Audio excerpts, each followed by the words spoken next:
And I think we've never seen that experience represented on screen of a white person trying to belong in a black world, and wanting to, and needing to, and feeling that, you know, this place is home.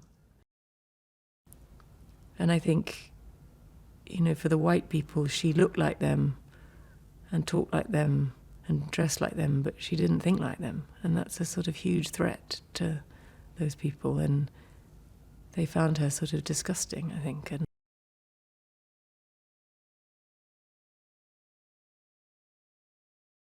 And then right before, when she's packing one evening, the evening before she's going to fly back to England with Jacqueline, she's looking out the window and sees all the women from the village moving towards the house. And she's there with Suretze's sister, a lady, and they go outside and they walk towards the women who, at this point, are standing on the perimeter of their fence. And Ruth says, "Well, what are they doing?"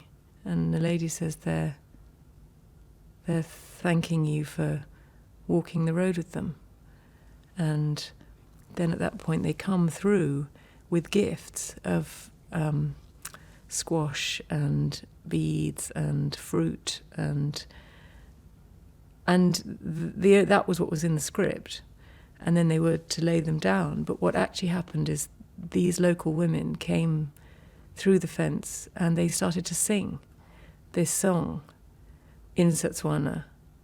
And Terry Fito, who is playing the lady, I heard the word "Naledi" in the song, and so I, as Ruth, said, "Are they singing about you?" And she said, "No, they're saying Suretze's wife, she shines like the morning star," which must be what "Naledi" means.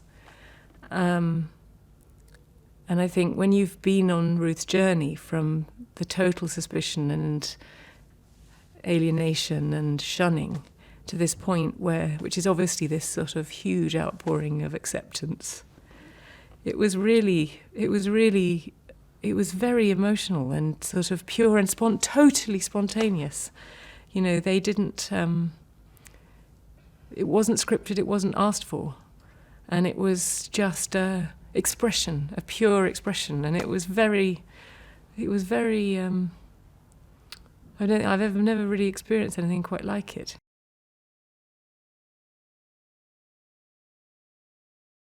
We had this exhilarating dance, evening of dance at the RIVOLI Ballroom, doing Lindy Hop, and it's such a powerful and fun and energizing dance because it's flirty and unexpected and cheeky. And what I love is that in this sequence you see Ruth and Suretse become kind of intimate, and then they walk back through the streets and there's a sort of chastity about it again, because they can't have the physical expression that they can have on the dance floor.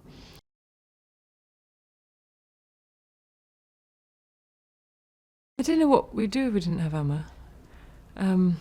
She's so the perfect director for this movie. It's not...